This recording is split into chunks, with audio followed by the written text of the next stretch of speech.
का मैं कार्यक्रम वही करा के मंच से नीचे आया था, मिल्कीपुर पेट्रोल पंप पे बैठा था, बधाइयाँ दी जा रही थी। तिथियाँ जैसे आई तैसे वहाँ तांता लग गया लोगों का। पर तैसे एक कॉन्फिडेंशियल फोन आया कि यार मिल्कीपुर तो है ही नहीं है। अब हम चौके कि मिल्कीपुर क्यों नहीं है, क्या ऐसा कारण हो सकता है। अगले 10 मिनट में हम लोग वहाँ से निकले, तुरंत आनंद फानंद में कि चल क्या जा रहा है।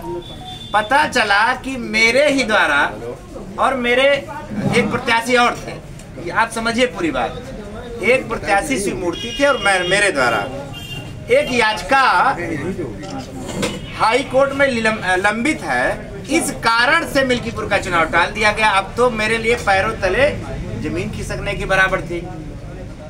अब चूंकि मैं भारतीय जनता पार्टी का कार्यकर्ता हूं, विधायक रहा हूं, पार्टी में सक्रियता रहती है मेरी, तो मैंने तुरंत इस बात को, तब तक फोन आ भी रहा था, मैं तुरंत जाके मैंने सबको सूचित किया अपने जिले में। उस पर निर्णय आया कि नहीं, हम लोग तैयारी कर चुके थे, 2.5 महीने से तैयारी चल चुकी थी। मन में कहीं ऐसा नहीं था कि चुनाव मिल्कीपुर का ना हो। सब लोग कह भी रहे थे। हम भाग के सीधे लखनऊ गए, अपने अधिवक्ताओं से मिले, रातों रात कागज हमारा ये देखिए बन गया। हमने वापसी के लिए कह भी दिया। अगले दिन हमारे प्रदेश के प्रतिनिधि मंडल सरकार की तरफ से आयोग से मुलाकात भी कर ली कि ये विड्रॉ हो जाएगा। हमने याचिका डाली और कल उस पर सुनवाई थी, कल ही का डेट लगा दिया। आदरणीय पंकज भाटिया जी की कोर्ट थी। जैसे मेरा नंबर आया, हम लोग बहुत खुश भी थे, चलो आज वापस हो जाएगी और सिफारिश हो जाएगी तो चुनाव समय पर हो जाएगा, मिल्कीपुर की जनता सफर नहीं करेगी। एकाएक में हम लोग कुछ समझते, बात रखी जा रही थी, तब तक ऑब्जेक्शन आ गया और दर्जनों वकील, समाजवादी पार्टी जो छाती पीट रही थी, चिल्ला रही थी कि भारतीय जनता पार्टी जो है चुनाव नहीं चाहती है, जिसने जंग टाली उसने जंग हारी। इनका दोहरा मापदंड उसी कोर्ट में दिखाई पड़ गया। इतनी बड़ी बात, दर्जनों वकील इस बात के लिए बहस करने लगे कि नहीं ऐसे कैसे याचिका वापस होगी। हमारे विद्वान वकीलों ने तर्क रखा कि जब आपके क्लाइंट ने इस्तीफा दे दिया, उस बात को आज देखिए अवधेश जी की दोहरी चाल समाजवादी की, आज हिंदुस्तान में बाकायदा छपा भी है कि मैंने तो वापस ले ली, मुझसे कोई मतलब नहीं। तो हाई कोर्ट में 12 वकील खड़ा करने की, दर्जनों वकील खड़ा करने की ऐसी कौन सी जरूरत समाजवादी को पड़ गई। उसमें बहस शुरू हुआ। जज साहब ने कम से कम 12-13 मिनट बहस चली, फिर उन्होंने मौका दे दिया कि ठीक है आप बाहर समझ लें, फिर लंच के बाद इसमें होगा। फिर उसमें कानून पढ़े जाने लगे। भाई कोई चीज जब आपत्ति आ जाती है, जैसे मान लीजिए किसी का बेल कराना है आपको, विपक्ष का वकील इसीलिए तो खड़ा होता है कि ज्यादा से ज्यादा जो पक्ष है जिसने अपराध किया वो जेल में रहे। कभी ये कागज मांगेगा, कभी वो कागज मांगेगा।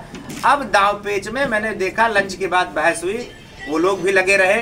वो लोग मोटी मोटी किताबें जज साहब को इस बात के लिए देते रहे कि याचिका के नियम कानून बता रहे थे कि ऐसे याचिका वापस नहीं हो सकती है। उसमें कोर्ट ने संज्ञान लिया और उसमें तत्काल में उस पर ऑर्डर आ गया है, नेट पे वो ऑर्डर है, उसमें लिखा है कि हम गजट करेंगे, गजट करेंगे और सबको नोटिस करेंगे जितने प्रत्याशी लड़े थे। उसके 14वें दिन उस पर डेट पड़ेगी। डेट पड़ने के बाद अगर कोई आपत्ति आती है, अब सुनिए, फिर कोई आपत्ति आती है तो उसको सुनने के बाद उसका निस्तारण किया जाए। याचिका तो वापस होगी। भाई इन्होंने इस्तीफा दिया, मैं लड़ना नहीं चाहता, मैं वापस ले रहा हूँ, इसमें कौन इतनी बड़ी बात थी। भाई अगर हम याचिका कल वापस ना करा पाते तो समाजवादी छाती पीटती, शाम को फिर पीटती। समाजवादी डर गई है, उनके अपने सर्वे में वो हार रहे हैं।